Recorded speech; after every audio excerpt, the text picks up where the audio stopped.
I'm Jean Gray, publisher of American Entrepreneurship Today and host of the podcast series Experience Voices, where I talk with highly accomplished people who share the critical elements that led to their success.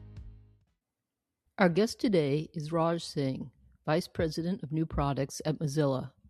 Raj has a broad technology and product background with experience spanning product monetization, product-led growth, go-to-market adoption, system roadmaps for scale, AI-native products for small and mid-sized businesses, and the building and scaling of SaaS products and organizations. This is an especially timely conversation given how quickly AI is reshaping how products are built, how businesses operate, and how software companies think about value, creation, adoption, and growth. Raj, welcome to Experience Voices. Hi, Jean. Well, I'm very curious to speak with you today in your position in Mozilla dealing with new products. So let's start with you explaining to the listeners what your position entails. Many people probably know Mozilla as Firefox, obviously, probably one of the oldest software companies there and a huge, incredible brand and one of the most popular browsers. But Firefox, obviously the browser space, all very interesting and we're doing amazing work there, but we also have to build new things as well. And so I focus on new products at Mozilla, and that entails a number of things. We have products for small business, which is sort of my focus area. We have products in the cyber large language model security category. We have some stuff in agent and APIs. We're also looking at things for enterprise. So there's a range of different things, but that's sort of my So you also have worked in SaaS scale. So share a little bit about how you're seeing the market for AI and how it's unfolding compared to other technology waves that we've seen in the past. Every time you go through one of these moments, it's different, right? And people want to say like patterns repeat. And I've had this weird situation where I've been a founder of a startup through the dot-com crash, through the great financial crisis, through COVID. So I've kind of seen multiple patterns. And this one is one of the hardest for me to predict. And part of the reason is the disruption is on par, if not greater than even the iPhone and what that sort of did within tech. And obviously that's through Gen AI and whatnot. And so there's just a complete discovery going on right now across companies where they're looking at how Gen AI can radically transform their workflows, which is putting pressure on a lot of their existing SaaS tools. I saw this interesting infographic recently that tried to break it down where you sort of have the system of record, which might be what a lot of SaaS is. You store your data in Salesforce. Then you have all the context. That's the knowledge that's shared between employees, team, and that might be captured in different tools. And then you have the presentation layer at the top. And historically, a SaaS product might try to own that whole stack, but now we're seeing people use Claude or Codex or whatever as a canvas, their terminal window, into this data set. And this is allowing unlimited creative potential because they can now prompt and request whatever they want. And context is now being stored into markdown files across the organization and shared amongst teams. So this is just a radical sort of transformation. And the existing SaaS incumbents in some ways are being relegated to just being systems of records, which, by the way, is incredibly important because we still need a place for agents to store their receipts too, right? But this is certainly creating a new pressure on SaaS companies. And then for the first time with the cost of code generation effectively going to zero, not zero, but we're able to revisit buy versus build decisions in a way that we've never been able to revisit before, where it was just painfully obvious that we're not going to maintain or manage this ourselves. Now it's like, should we roll this portion up ourselves? All that being said, I do think, as I said at the top, we're in the discovery phase. I think there's going to be a little bit of a reckoning. You can't have hundreds of pieces of bespoke software in an organization. You can't have them all public facing. That introduces new cyber issues, cloud management, security, infra, SRE, all that sort of related stuff. So I feel like right now we're going through some of that experimentation, but I guess the reason this particular time feels less certain than it has in the past is the disruption is disrupting SaaS in a way that's never been seen since maybe the transition from licensed software to cloud-based software. And then, of course, we're seeing some business model transition that went from per seat to usage based. So let's see how it plays out. It's certainly an exciting time to build. I do think maybe it'll trigger a new kind of wealth distribution curve where you don't have mega SaaS companies and you have thousands and thousands of bespoke software companies not generating billions, but generating tens of millions. How would you describe the tension that's being felt in the tech companies as far as the urgency or the pace of change that they are pursuing or instigating? That question is a little bit overloaded because there's different layers to it. So from a company perspective, if you're wearing the CEO hat, you're surrounded, you're probably on social media at some level because you're part of leadership. And you're just seeing constant FOMO, the sense that everyone around you is just moving faster, the use of agents, the execution. Now, very unclear if all of that's yielding to better outcomes. That's the piece that is still to be determined. Certainly, it's yielding to some improvement in outcomes, but revenue isn't doubling because we're doubling productivity, right? So there's still a lot of judgment and taste and whatever you want to call it that's involved in figuring out what's important, what should we work on, what are the priorities. I think at the leadership level, yeah, you're getting a little bit of anxiety and you're thinking about, okay, how do I drive adoption? Certainly we've seen some organizations where leadership is almost mandating it down. That's perfectly fine. That's an approach. In many other organizations is a bit more organic and self-adopt and creating incentive structures to sort of adopt. Different organizations, different cultures. I think at the employee level, it's a totally different set of things. I think there's a sense that this is radically transforming how I work. And in some ways, there are advantages to the beginner's mind because you don't have pre-existing workflows. When you graduate from college, you maybe never really used email in any meaningful way. So now you can build your workflow for the first time. But those that have established workflows, a certain way that they take notes, a certain way that they attend meetings, a certain way that they use certain software, whatever it is, their flow for doing sales, whatnot, they're having to completely revisit, reinvent, and approach it in a new way. And that's not easy for a lot of people. Changing behavior, changing workflows is hard. And tech, interestingly, tends to have some of the most, and I don't mean to stereotype, but like adaptable workforce, because this is a sector where things are changing all the time. So in some ways, employees within these organizations can more readily adapt to this sort of change. And they're feeling that sort of anxiety and pressure. I can only imagine what it must feel like in industries that just simply move slower in terms of tech adoption. I do think there is a bit of this anxiety and tension depending at what level. And then, of course, that pressure can realize itself in different ways. We've heard new terms like token maxing, where people are like, how many tokens they can spend, and creating internal leaderboards, which simply is a terrible way to measure output and progress. But it's a great way if your objective is just to drive adoption. And I think this year, 2026, for a lot of enterprise, it's mostly about adoption. I think in 2027, 2028, we're going to start seeing, okay, what's the ROTS, return on token spend? Because we're spending all this money on tokens, but now are we making that money back or generating more revenue? Well, there are a lot of threads I would like to pull out of what you just said because there's so much going on. But a very basic question, and I think you may have answered, is in the sort of the general public, the question is how much of this transformation is hype and how much of it is practical? And from what I'm hearing from you is it's not hype. This transformation is deep and quick. So I think like anytime there's new technology, you have all sorts of archetypes of companies and people who are going to stress it in different ways. I don't know if people remember when Google Glass was first released, Robert Scoble stressed it to the max. He wore it in the shower. And this is fine. As odd and quirky as that may seem, it's useful to have these different types of archetypes stress things in different ways because what you're really trying to understand is what are the limits of the technology? What are the best ways it should be adopted? What are the best practices?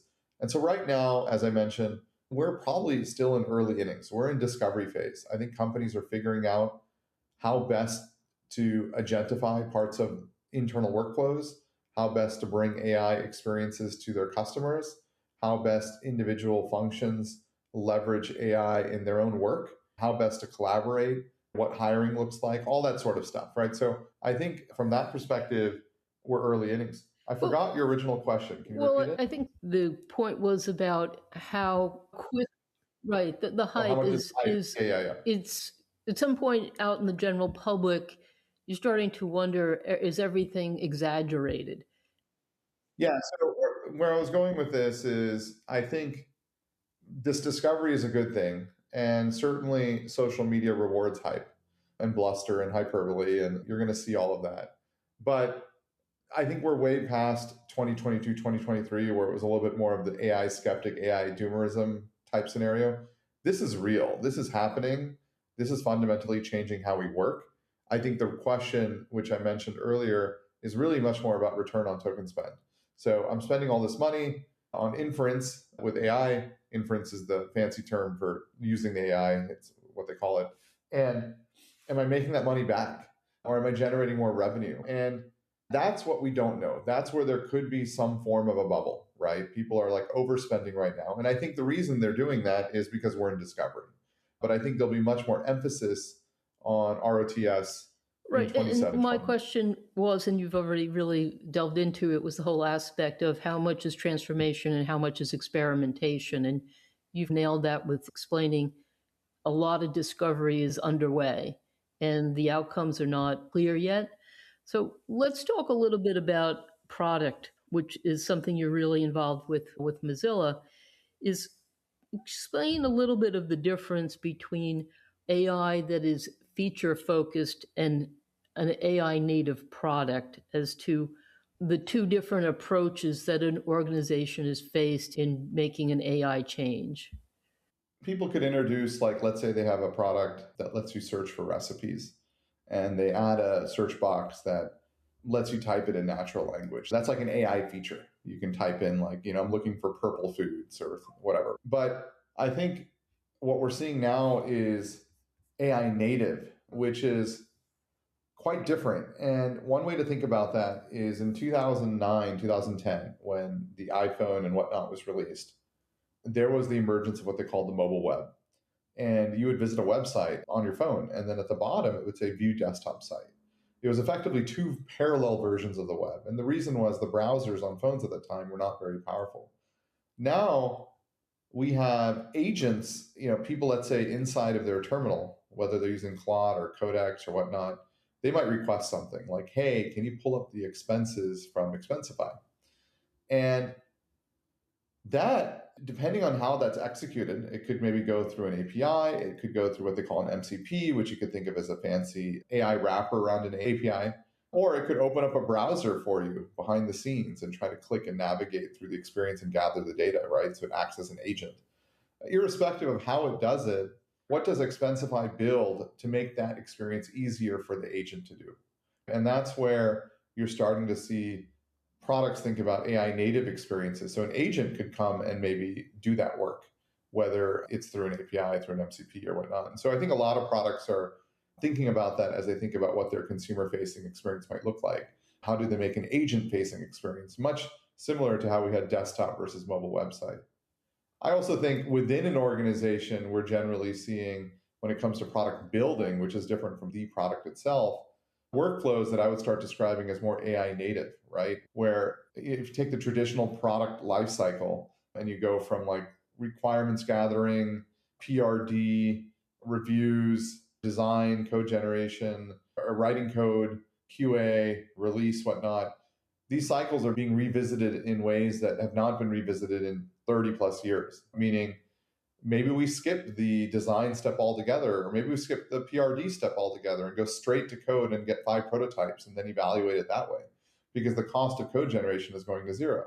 Or maybe we skip a formal human QA review on this set of features because generating automated tests has gone to zero because of code generation going to zero. And so we can have just the AI run this as an agent and test using a headless browser. So I think the fact that these sort of software development lifecycle processes or traditional Scrum methodology or whatever you want to call it are being revisited, it gives me flashbacks to the Mythical Man Month, those CS majors from the 90s, like the traditional SDLC cycle, because it almost needs to be rewritten in an agent era. But the problem is right now is we don't know what the best practice is.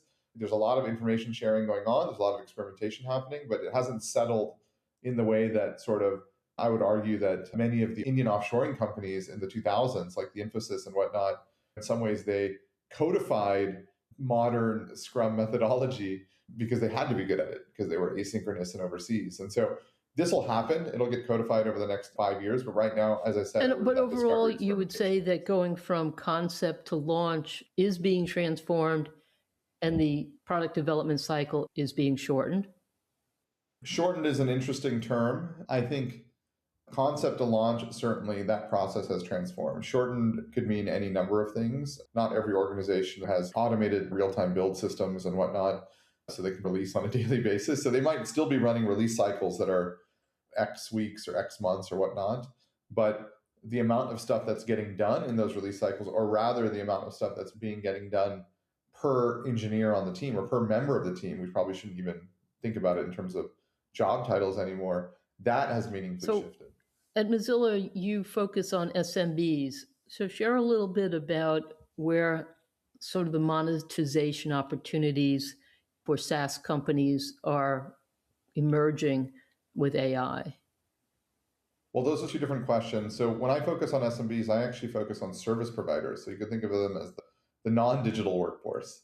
These are the plumbers, these are the gardeners, the landscapers, the designers. Sometimes some of them are digital, the coaches, the tutors, the whatnot, the mural painters. But this is one of the fastest growing occupations in the US, I think in part enabled through COVID and remote work and people wanting to become their own boss. I call it the be your own boss economy, or the ownership economy is another term I sometimes hear.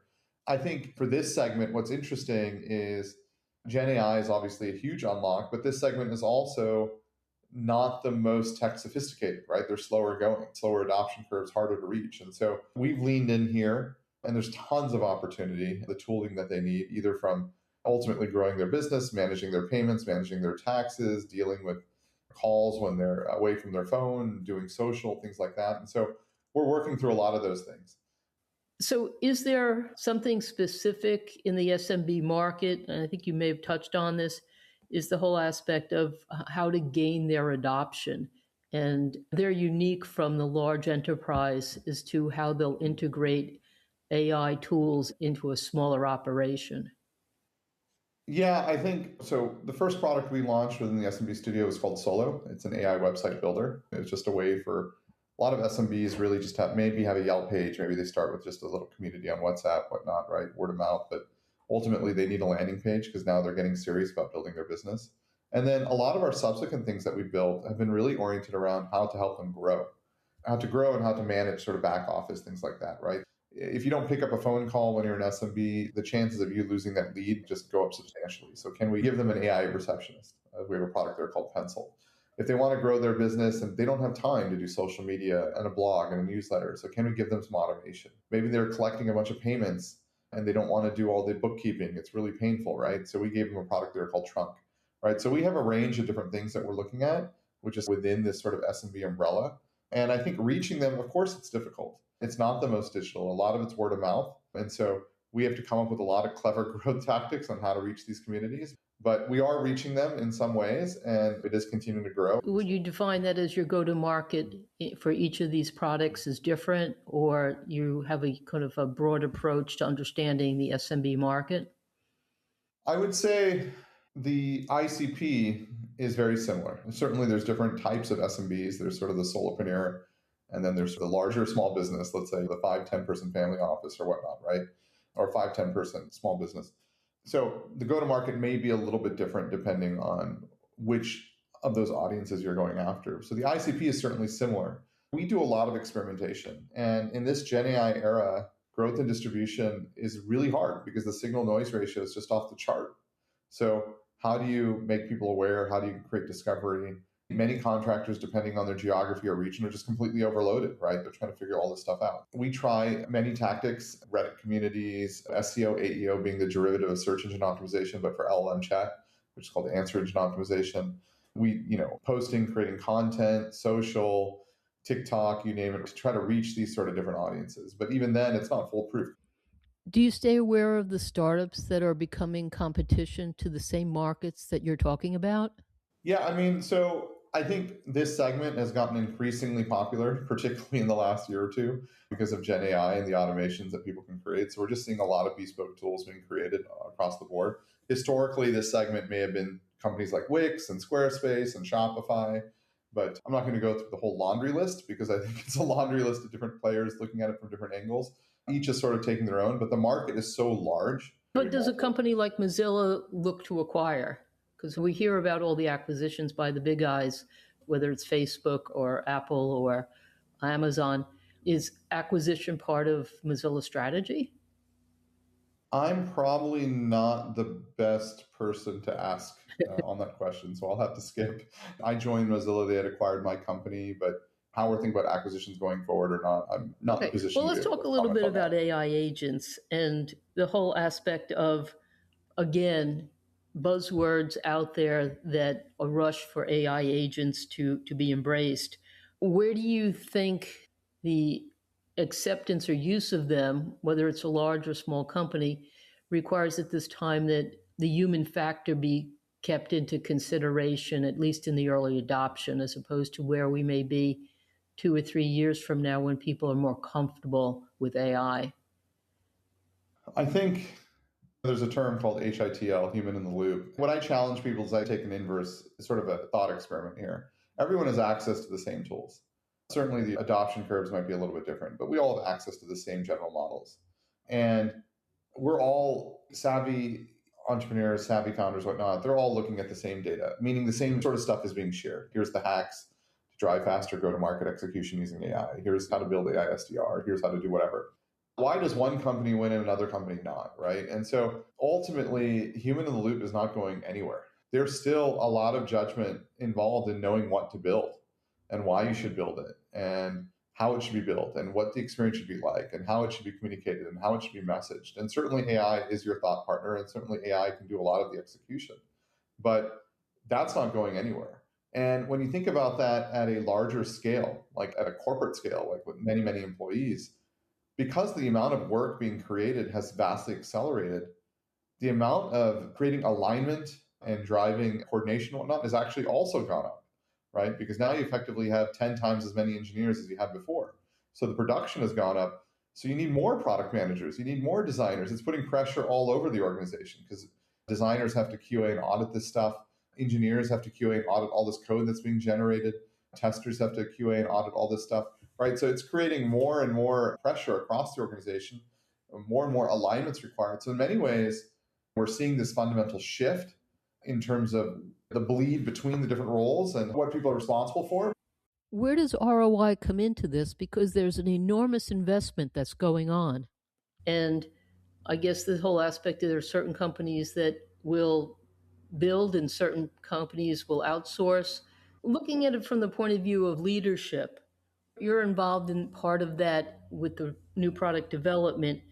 Is what is the thinking, the mindset that's being changed in the company about how they're planning out the next year or 2 or 3 years? I don't want to speak to Mozilla specifically, so I'm going to speak more generally.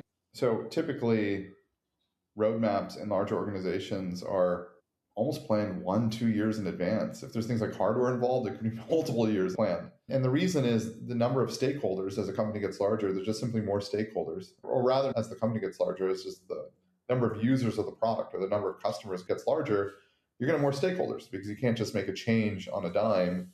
People are different use cases, legal, everyone might have a different perspective, right? So as a PM, you're spending a lot of time coordinating and driving consensus amongst all those different stakeholders.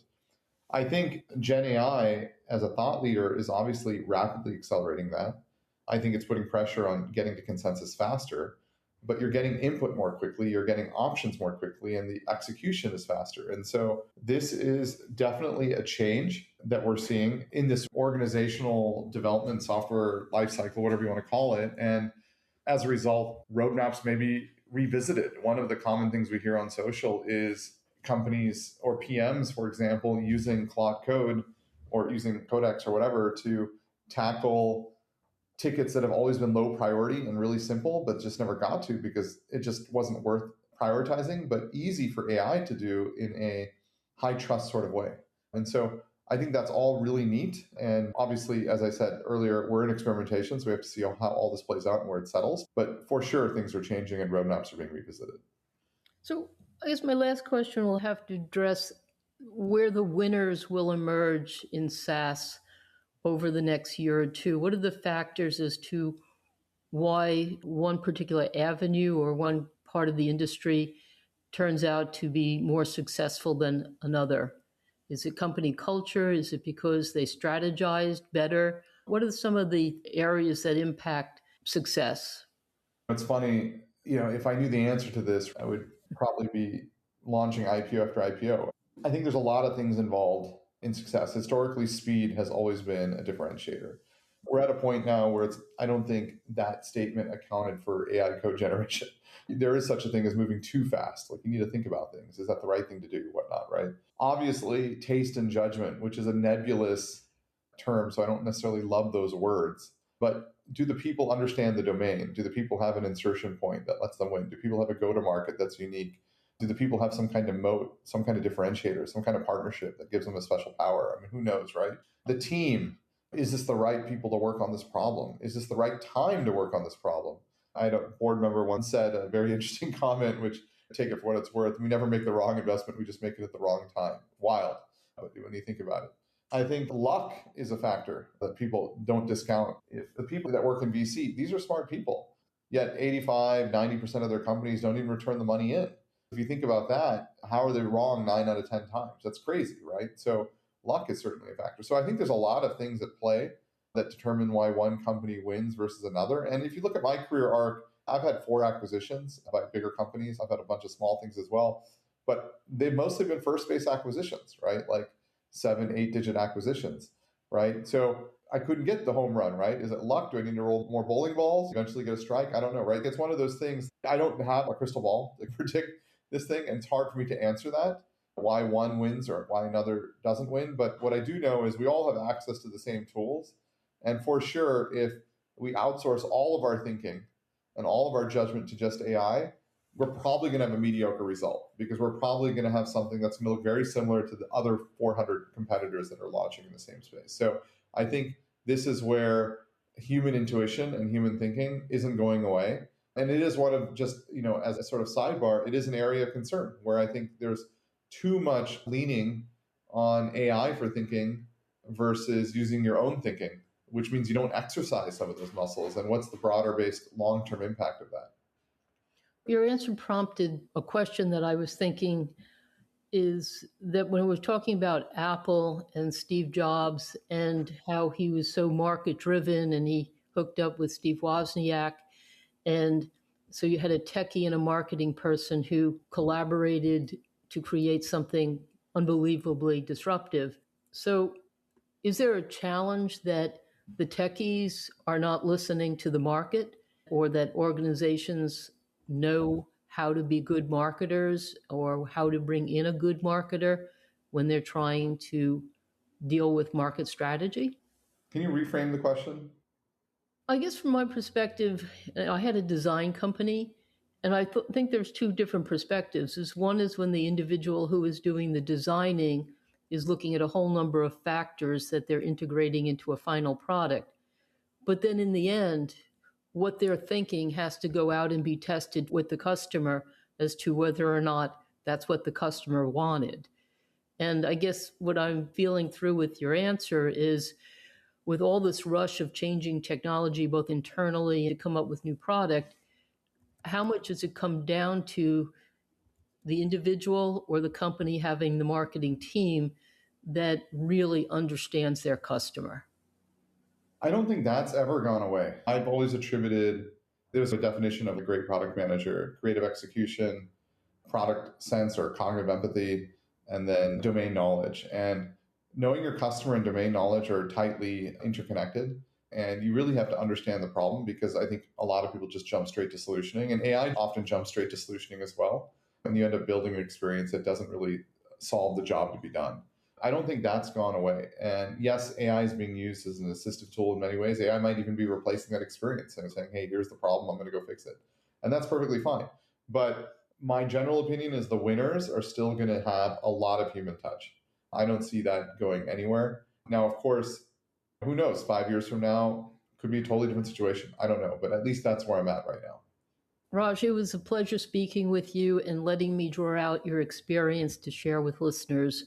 I think it's just a really exciting time, and I really appreciated the opportunity for you to tackle so many different aspects of what's going on with AI, with SaaS, and new product development. Again, thank you for being on Experienced Voices. Thank you for the opportunity. You have been listening to the podcast series Experienced Voices.